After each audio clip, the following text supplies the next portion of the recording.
Hello students, welcome all. आज हम लोग एलएलबी फर्स्ट सेमेस्टर का सिलेबस डिस्कस करेंगे और ये जानने का प्रयास करेंगे कि इस सिलेबस के अकॉर्डिंग क्वेश्चन पेपर कैसे बनाया जाता है और आने वाला एग्ज़ाम क्वेश्चन पेपर कैसा आएगा। तो ठीक है स्टूडेंट्स, लेट्स स्टार्ट नाउ। ये आपको स्क्रीन पर दिखाई दे रहा है LLB 3 ईयर 6 सेमेस्टर कोर्स। ये अपडेटेड कोर्स है, न्यू। तो इसमें कैसे होगा देखिए, there will be total 5 paper. Paper first is jurisprudence legal theory. देखिए कोड नंबर दिया हुआ है पेपर का कोड और ये मैक्सिमम मार्क्स। कोड चेंज होते रहते हैं, तो इसलिए आपको परीक्षा में कौन सा कोड डालना है, आपको परीक्षा में अपनी आंसर शीट पर, उत्तर पुस्तिका पर जो आपको परीक्षा के समय मिलती है, उस पर वो कोड डालना है जो आपके क्वेश्चन पेपर पर लिखा हुआ होगा, जो आपको तब मिलेगा। ठीक है, तो देखिए 5 पेपर हैं ये, हम लोग इनको डिस्कस करेंगे। Jurisprudence, constitutional law of India, nature of the constitution and fundamental rights, law of torts, the भारतीय न्याय संहिता। ये बिल्कुल नया है, अपडेटेड है, अमेंडेड है। और 5 पर देखिए contract first, general principle of contract. तो ठीक है विद्यार्थियों, हम लोग आगे बढ़ते हैं। अब देखिए इसमें सेमेस्टर फर्स्ट, ये वीडियो मुख्य रूप से सेमेस्टर फर्स्ट के लिए है। और इसके बाद फिर हम लोग नेक्स्ट वीडियो में इस बात पर चर्चा करेंगे कि इस सिलेबस से जो आज हम लोग डिस्कस कर रहे हैं, इससे पेपर कैसे बनता है। ठीक है, एग्ज़ाम क्वेश्चन पेपर कैसे बनता है और क्वेश्चन कैसे निकल के आएंगे। अब देखिए, जैसा ये पेपर फर्स्ट है, इसमें मिसप्रिंट हुआ है, पेपर फर्स्ट है जूरिस्प्रूडेंस फर्स्ट के नाम से, विधि शास्त्र। देखिए हिंदी वाले अपने स्टूडेंट्स जो हैं उनके लिए बड़ा आसान है, जैसे कि ये है पूरा, इसका आप गूगल से इसको ट्रांसलेट कर लेंगे, ये एक्चुअल में ट्रांसलेट हो जाता है। और इसके अलावा भी जब आप बुक्स लेते हो तो बुक्स में ऑलरेडी सिलेबस है, वो हिंदी में आ जाता है। लेकिन ये जो डिस्कस किया जा रहा है, ये यूनिवर्सिटी द्वारा स्टैंडर्ड सिलेबस जो दिया हुआ है, जो कि इसी तरह से है यूनिवर्सिटी की वेबसाइट पर, उसको डिस्कस किया जा रहा है। ठीक है, अब देखिए विधि शास्त्र में क्या क्या होना है। विधि शास्त्र में सबसे पहले तो इंट्रोडक्शन होना है, क्योंकि परिचय सबसे पहले होता है। हम जब भी किसी व्यक्ति या किसी विषय से मिलते हैं तो सबसे पहले परिचय ही तो होता है। परिचय में कहते हैं हाँ भैया क्या नाम है आपका, कैसे हो, कहाँ से हो, क्या एड्रेस है। उसी तरह से विधि शास्त्र का भी परिचय हो रहा है। तो परिचय में क्या क्या आएगा, definition, nature and scope of jurisprudence, importance of the study of jurisprudence. तो ये समझ लीजिएगा कि जिसको हम पढ़ने जा रहे हैं उसका महत्व क्या है, उसका इम्पोर्टेंस क्या है। क्योंकि हम इम्पोर्टेंट चीज़ों को ही पढ़ते हैं और जिनकी कोई इम्पोर्टेंस ही नहीं है उसको इग्नोर करते हैं। तो फिर क्यों पढ़ा जा रहा है इसको, और ये जानना चाहिए प्रत्येक विद्यार्थी को कि इसका इम्पोर्टेंस क्या है। ठीक है, क्योंकि हम जब कोई भी सामान बाज़ार से ख़रीदते हैं तो भैया उसकी उपयोगिता को देख करके ही तो हम लोग उसको ख़रीदते हैं कि वो हमारे लिए उपयोगी है कि नहीं है। ठीक है, तो इस तरह से जो स्टूडेंट्स की क्या उपयोगिता है ये हमको जानना है। फिर इसके स्कूल्स हैं। देखिए सबसे पहला है स्कूल नेचुरल लॉ स्कूल। उसमें क्लासिकल नेचुरल लॉ, जो पुराने वाला नेचुरल लॉ है, और उसके बाद रिवाइवल ऑफ नेचुरल लॉ। और रिवाइवल ऑफ नेचुरल लॉ में मुख्य रूप से हम रुडोल्फ स्टैमलर और कोहलर को पढ़ेंगे। ये 2 नाम हैं, रुडोल्फ स्टैमलर और कोहलर, ये नाम है किसी व्यक्ति के। ठीक है, ये इंग्लिश नाम है, उससे आप जान जाओगे कि ये लोग पश्चिम के हैं, यूरोप के हैं, है ना। नाम से पता चल रहा है, रुडोल्फ स्टैमलर एंड कोहलर। तो दोनों नाम कुछ अंग्रेजी जैसे लग रहे हैं, तो इसलिए ये यूरोप के हैं।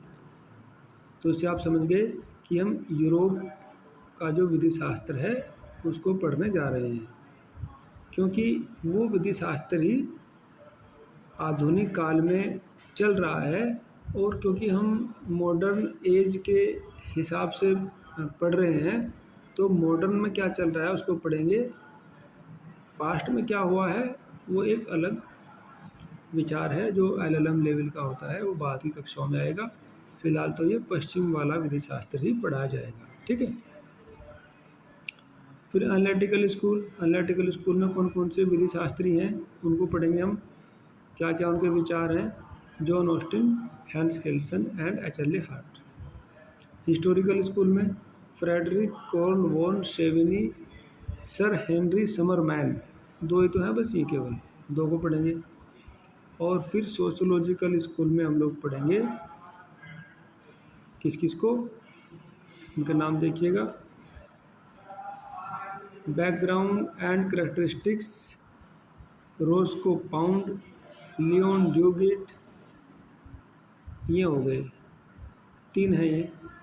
कौन कौन से? रोस्को पाउंड, लियोन ड्यूगेट, ठीक है, दो लोग हैं। अब उसके बाद फिर अमेरिकन मॉडर्न रियलिज्म, और फिर economic approach of law, Marxist economic approach of law. इस तरह से 7 यूनिट में पेपर कंप्लीट हो जाता है।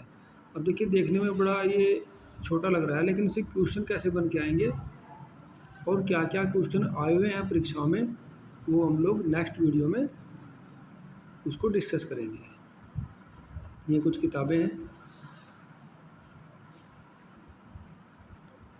इनमें देख लीजिएगा आप।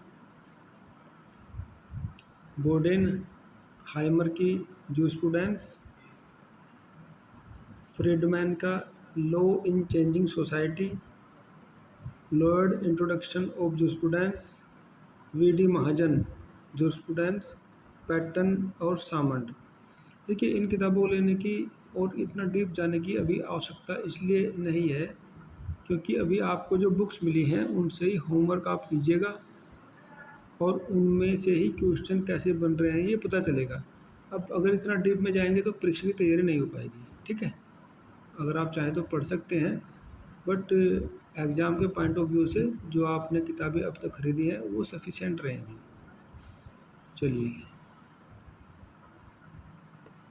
अब next paper constitutional law of India, नाम से पता चल रहा है that is related to constitution. और कॉन्स्टिट्यूशन में भी क्या आएगा? Nature of the constitution and fundamental rights. देखिए इसमें the course shall comprise of the following, क्या क्या रहेंगे इसमें?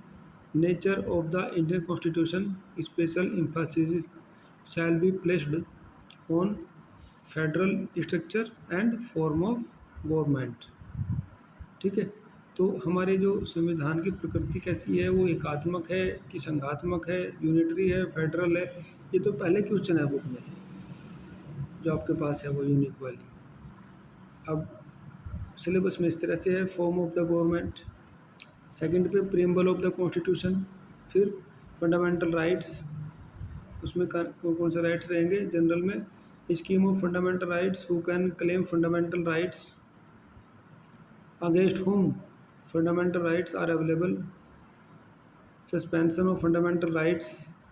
और सब यूनिट बी में देखिए स्पेसिफिक फंडामेंटल राइट्स, स्पेसिफिक में कौन कौन से रहेंगे? राइट टू इक्वलिटी जो आर्टिकल 14 से 18 तक है, right to freedom of speech and expression article 19 1A, ठीक है, उसको ऐसे पढ़ेंगे article 19 sub article 1 sub article A, ठीक है। Protection in respect of conviction for offences, ये आर्टिकल 20 में आएगा। Right to life and personal liberty article 21 में, और right to education article 21A में। Right against exploitation article 23 to 24, right to freedom of religion article 25 to 28, cultural and educational rights of minorities article 29 to 30, and right to constitutional remedies article 32। ये सबसे important है 32 वाला, क्योंकि अगर 32 संविधान में ना हो तो ऊपर वाले राइट्स प्रोटेक्टेड नहीं हो पाएंगे। इसको और ज़्यादा ध्यान से पढ़ना है। उसके बाद फिर कौन कौन सा है देखिए, directive principle of state policy, there importance and relationship with fundamental rights. और उसके बाद unit number 6 that is fundamental duties. तो आपने देखा कि 6 यूनिट से का ये सिलेबस है, और इसमें क्वेश्चन कैसे आएंगे परीक्षा के लिए वो नेक्स्ट वीडियो में हम लोग चर्चा करेंगे। ये कुछ रिकमेंडेड बुक्स हैं, आपके लिए रिकमेंडेड वो बुक्स है जो आपने खरीदी है अभी। Law of torts and consumer protection law, इसमें देखिए torts and tortious liability introduction. जैसे कि मैंने पहले कहा कि सबसे पहले तो इंट्रोडक्शन ही होता है ना। तो ये इंट्रोडक्शन इसका आ गया।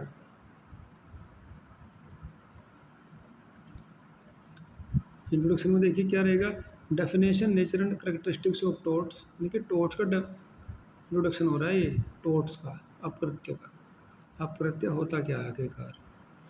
फिर constituent of tort, fault, fourth theory में डैमनम सिने इंजूरिया और इंजूरिया सिने डैमनम, ये लैटिन वर्ड हैं, मैगजीम्स हैं। जैसे कि हिंदी में मुहावरे होते हैं, उस तरह से एक भाषा है यूरोप की, उसको लैटिन भाषा बोलते हैं, जो कि अंग्रेजी से काफ़ी पुरानी है। जैसे हिंदी से काफ़ी पुरानी संस्कृत है, उस तरह से यूरोप में एक लैटिन भाषा है।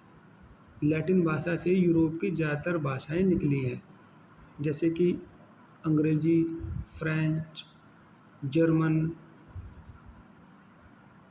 और जितनी भी भाषाएं हो सकती हैं वो सारी लैटिन लैंग्वेज से निकली हैं। तो लैटिन पुरानी भाषा है, और लैटिन के ही जो सूत्र हैं वो टोट में चल रहे हैं। तो देखिए damnum sine injuria, injuria sine damnum, इसके ऊपर क्वेश्चन जरूर आता है। हम देखेंगे आगे क्वेश्चन कैसे बन रहा है इसके ऊपर।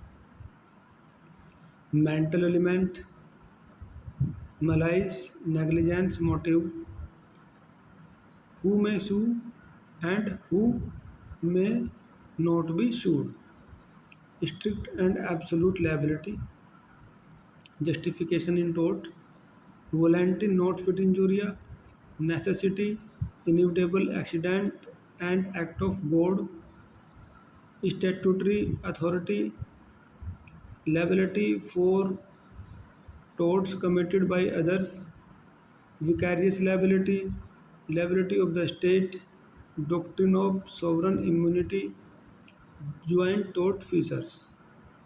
और उसके बाद देखिए स्पेसिफिक टोर्ट्स, वो तो आगे ऊपर वाले जनरल टोर्ट्स, ये स्पेसिफिक है, स्पेशल टोर्ट्स हैं। कौन कौन से हैं वो, नाम क्या क्या है उनके देखिए नाम है ये, नेग्लिजेंस, नॉइसेंस, ट्रेसपास, डेफामेशन। इनमें से आपने कोई नाम नहीं सुना होगा, डेफामेशन जरूर सुना होगा, मानहानि। तो ये अलग अलग तरह के टोर्ट्स हैं। कंज्यूमर प्रोटेक्शन एक्ट में देखिए क्या क्या आएगा, consumer definition and concept, contract of service and contract for service, enforcement of consumer rights, ये बुक्स हैं। नेक्स्ट, द भारतीय न्याय संहिता, ये वेरी इंपॉर्टेंट है, 2023 का नया है। इससे पहले इसका नाम इंडियन पेनल कोड हुआ करता था, लेकिन 2023 में कानून बदला और ये भारतीय न्याय संहिता आ गया। ये अब लागू है पूरे भारत में। तो जब ये लागू है और चल रहा है तो फिर कॉलेज और यूनिवर्सिटी में भी यही चल रहा है। The course shall comprise of the following, क्या क्या रहेंगे इसमें, जनरल प्रिंसिपल ऑफ क्राइम। देखो चीज़ें कैसे बढ़ रही है, जनरल से स्पेसिफिक की ओर जा रही है। पहले सामान्य बातें होती हैं, फिर खास बातें होती हैं, ठीक है। उसी तरह से कोर्स भी डिज़ाइन किए हुए हैं, उसी तरह से सिलेबस डिज़ाइन है, और उसी तरह से क्वेश्चन पेपर भी बनते हैं, जनरल टू स्पेसिफिक। तो देखिए जनरल प्रिंसिपल देखिए, concept of crime, element of crime and stages of crime, concept of strict liability, joint and constructive liability, common intention and common object. उसके बाद definition under the Sanhita, then punishments, general exceptions. उसमें क्या हो सकते हैं? Mistake, accident, necessity, young age, unsoundness of mind, intoxication, act done by consent. ठीक है। अब राइट ऑफ प्राइवेट डिफेंस ये आएंगे इसमें, abetment, criminal conspiracy and attempt, offenses against women and child, sexual offenses, criminal force and assault against women, offenses relating to marriage, causing miscarriage, offenses against child, then offenses affecting human body। तो जो मानव शरीर को प्रभावित करने वाले अपराध हैं वो क्या क्या हो सकते हैं? वो बड़े से छोटे की ओर जाएंगे, है ना। अब देखिए, कल्पेबल होमोसाइड एंड मर्डर, तो ये आपराधिक मानववध और हत्या सबसे बड़ा अपराध है। अब छोटे की तरफ जा रहे हैं। Homicide by rash and negligence act, abetment of suicide, abetment of suicide of child और person of unsound mind, organised crime, petty organised crime, terrorist act, hurt and grievous hurt, wrongful restraint and wrongful confinement। ये हो गया syllabus. अब syllabus के आधार पर question कैसे बनेगा वो मैं आपको नेक्स्ट वीडियो में बताऊंगा, जबकि कुछ जो स्मार्ट स्टूडेंट्स हैं, अच्छा कार्य कर रहे हैं, उन्होंने वो पिछले सालों के क्वेश्चन पेपर निकाल लिए हैं वेबसाइट से और उनको अपने नोटबुक में लिख भी लिया है और अपना होमवर्क भी कंप्लीट किया है। तो उन विद्यार्थियों को आइडिया हुआ है कि आने वाली परीक्षाओं में किस तरह के क्वेश्चन आने जा रहे हैं और सिलेबस से कैसे क्वेश्चन बन रहे हैं। तो आप भी स्मार्ट स्टूडेंट बनिए, प्रीवियस ईयर क्वेश्चन पेपर निकालिए और अपनी नोटबुक में उसको लिखिएगा, जिससे कि परीक्षा के समय पर आपकी तैयारी पूरी रहे और आप अच्छा परफॉर्मेंस कर पाओ। ठीक है। अब देखिए, कॉन्ट्रैक्ट का ये आखिरी पेपर है। इसमें क्या क्या होने वाला है? The course shall comprise of the following, क्या क्या रहेंगे इसके अंदर सिलेबस में। देखिए, सिलेबस की यूनिट छोटी है लेकिन वो बड़ा होता है।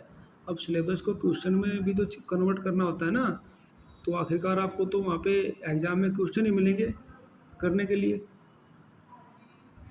Purpose, evolution and scope of law of contract, proposal and promise including communication of proposal, acceptance and communication of the revocation of proposal and acceptance। 3. Consideration and doctrine of privacy of contract, lawful object and consideration, capacity to contract। तो इसमें देखिए, lawful object and consideration, capacity to contract, minors, person of unsound mind and others disqualified by law, nature and effect of minors agreement, doctrine of restitution. Number 6 पर देखिए, consent and free consent. 7. Standard form of contracts, agreement declared void and voidable under the contract act. 9 पे फिर contingent contracts आ जाएंगे और 10th पे law relating to certain relations resembling those created by contracts with quasi contracts. तो quasi contracts का एक concept इसमें होता है, ये भी पेपर में रखा हुआ है।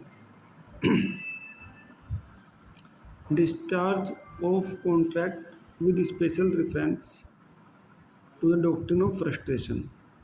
ये डॉक्ट्रिन ऑफ फ्रस्ट्रेशन हर बार पेपर में आता है, इसको ज़रूर ध्यान से देखना। एंड 12 पे देखिए, remedies in the form of compensation. Contract में कॉम्पनसेशन मिलता है अगर पार्टीज अपने प्रॉमिस पर नहीं रहती हैं। तो ये बुक्स हैं, बुक्स सबसे बड़ी बुक्स जो आपने खरीदी है उसको पूरा करें पहले। अगर आप पढ़ना चाहें तो इनमें कोई भी इंडियन राइटर की बुक्स लेकर के पढ़ सकते हैं एक्स्ट्रा नॉलेज के लिए, बट एग्ज़ाम के पॉइंट ऑफ व्यू से उसको अच्छे से तैयार करना है। अब देखिए, आज के वीडियो में हम लोगों ने केवल सिलेबस को डिस्कस किया है। अब सिलेबस के आधार पर क्वेश्चन कैसे बन रहा है उसको नेक्स्ट वीडियो में हम लोग डिस्कस करेंगे। आपके लिए ये है कि जिन विद्यार्थियों को हिंदी में सिलेबस, हिंदी मीडियम वाले थे जो, वो इसको गूगल से हिंदी में ट्रांसलेट कर सकते हैं, ये फीचर है गूगल में। इसके अलावा जो बुक्स खरीद रहे हैं उसको हिंदी में खरीदें तो उसमें अपने आप ही सिलेबस आ जाएगा, क्योंकि बुक्स में जो क्वेश्चन और आंसर हैं वो सिलेबस के अकॉर्डिंग ही बने हुए हैं। ठीक है, और जो प्रीवियस ईयर क्वेश्चन पेपर हैं वो भी सिलेबस के अकॉर्डिंग ही बने हुए हैं। अब क्योंकि सिलेबस को बताना ज़रूरी है, स्टूडेंट्स इसकी डिमांड कर रहे थे, लेकिन मेन क्वेश्चंस हैं प्रीवियस ईयर क्वेश्चन कि क्वेश्चन कैसे आ रहे हैं। तो ठीक है विद्यार्थियों, मैंने जो फेज़ फर्स्ट और फेज़ सेकंड का अपना होमवर्क कंप्लीट करें। प्रीवियस ईयर क्वेश्चन पेपर को जो नोटबुक नंबर 6 है उसमें लिखें, उसमें उसको हल करें, उसके आंसर ढूंढें। कहीं पे कोई डाउट्स है तो संबंधित टीचर को फ़ोन करके अपने डाउट क्लियर कर सकते हैं। और इसके अलावा फिर जो